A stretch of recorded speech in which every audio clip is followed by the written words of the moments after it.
Hello. Today, our project focuses on pressure-dependent permeability. Our presentation goes over what is pressure-dependent permeability, when and why pressure-dependent permeability is important, a few correlations such as relative permeability versus pressure, an example of the effects on estimated ultimate recovery, an experiment overview, a few results, and finally, a conclusion. The following definitions will be used throughout the presentation and will help in understanding the topic. Pressure-dependent permeability is the decrease of permeability caused by compaction. Permeability is the ability of a rock to conduct fluid through interconnected pore space and is directly proportional to our production rates. Compaction is the collapse of pore space as pore pressure decreases and the effects of overburden pressure are increased. Pore pressure begins declining when the well is put on production and continues to decrease with cumulative production. The graphic on the right shows increasing effects of compaction. Each stage's permeability is significantly reduced. Overburden pressure is the pressure exerted on the formation from the weight of the overlying rock. Pore pressure is the pressure inside of the pore space. Relative permeability is a term used in multi-phase flow and is a dimensionless measure of the effective perm of that particular phase. Reduction of permeability leads to reduced EURs, which makes it important to understand how permeability is affected by pressures and how to accurately measure EUR. These accurate estimates are made possible by correlations. Each reservoir is unique and will have slightly different effects, but generally speaking, in conventional, normally pressured reservoirs, rate transient analysis can safely assume permeability to be constant. In conventional, overpressured reservoirs, permeability must be considered pressure dependent to avoid underestimated EURs. Unconventional reservoirs must always consider permeability as a pressure dependent variable. This is because of the much lower permeabilities in these reservoirs. In unconventional, overpressured reservoirs, the effects of pressure-dependent permeability will be the greatest. An overpressured reservoir is any reservoir with a pressure gradient higher than the expected gradient for that geographical area. The expected gradient is generally considered 0.433 psi per feet. This graph shows the relationship between relative permeability and overburden pressure. The x-axis represents overburden pressure ranging from 0 to 20,000 psi, and the y-axis represents relative permeability ranging from 0 to 1. This graph shows that permeability decreases with increasing overburden pressure. The curves transition from the highest permeability conventional core at the top to the lowest permeability unconventional core at the bottom. This graph clearly shows that as permeability decreases, the cores become more sensitive to changes in pressure. For example, at 8,000 psi, the conventional top curve has a reduced permeability of about 10%, while the unconventional bottom curve has a reduced permeability of almost 80%. This plot is based off of a simulation done in the Haynesville Shale. It has a y-axis of relative permeability ranging from 0 to 1 and an x-axis of pore pressure ranging from 0 to 10,000 psi. The graph shows that permeability exponentially increases as pore pressure increases. This is a plot of a flowing material balance which is used to estimate reserves. The simulation was produced from the overpressured Haynesville Shale. It has a y-axis of P over Z ranging from 0 to 800 psi and an x-axis of normalized gas production ranging from 0 to 1.7 billion cubic feet. This simulation was done assuming constant permeability and resulted in an estimated original gas in place of 1.4 billion cubic feet. Further simulations were done using pressure-dependent permeability correlations, and a more accurate original gas in place of 12 billion cubic feet was determined. This very large reserve underestimate could have resulted in poor decisions on future operations in what has been proven to be a very economical reservoir. In order to solve the problem caused by the nonlinear relationship between permeability and overburden pressure in unconventional wells, a new parameter known as the permeability modulus was defined by Yilmaz and Nur.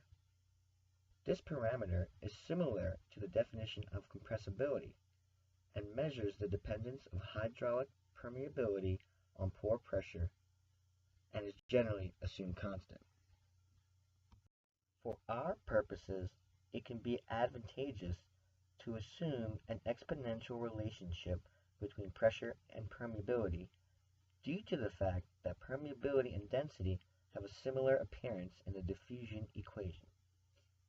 The permeability ratio is defined by K over Ki, where K is the calculated permeability and Ki is the initial permeability. Producing from a reservoir that is sensitive to stress will create a zone of increasing stress and reduced permeability in the low pressure region near the wellbore. Therefore, this is expected to be a positive skin factor. In overpressured reservoirs, three correlations available to the engineer were given by Dobryan. The first relationship relates fractional change in permeability due to formation compressibility, overburden pressure, and a dimensionless correlation factor. This will produce a straight line on a semi-log plot. Another equation relates permeability at any pore pressure to that at conditions of zero net overburden pressure. Finally, a more suitable equation was developed that relates permeability at any pressure to the permeability at initial conditions. Due to the complexity of these equations, only the general idea behind them will be presented.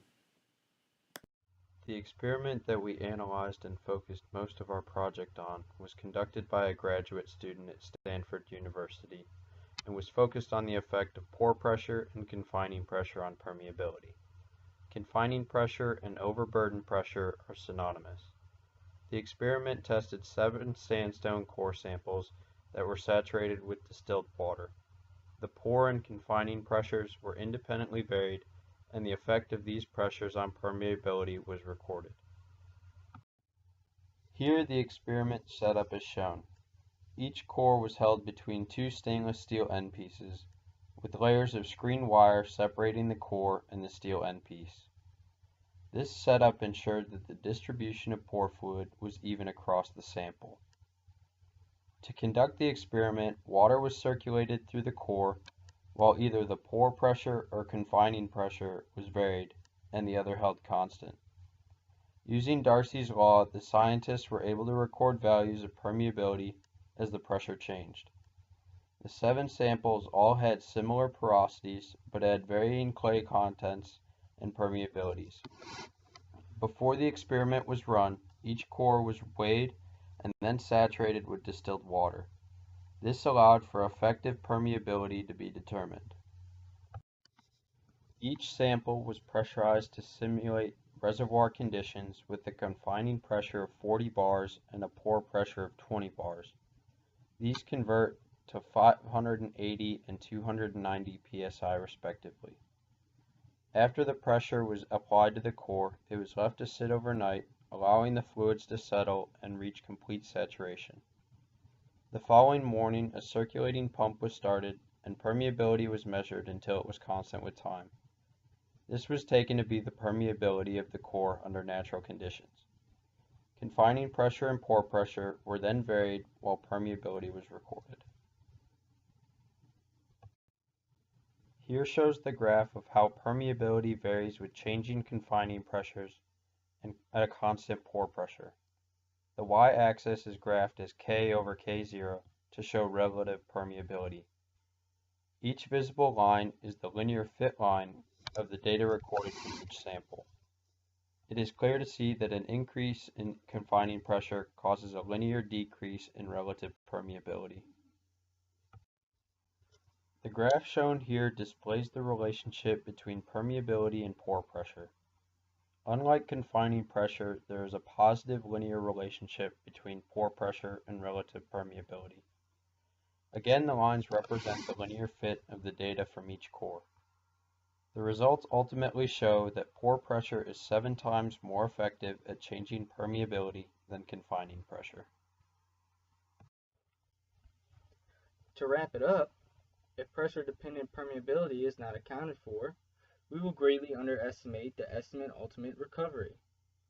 Pressure-dependent permeability is the most important in unconventional overpressured reservoirs, because this is where we'll find the greatest error in estimated ultimate recovery. Using pressure-dependent permeability models, it becomes possible to more accurately predict long-term deliverability. Our experimental results also agreed with the percentage information.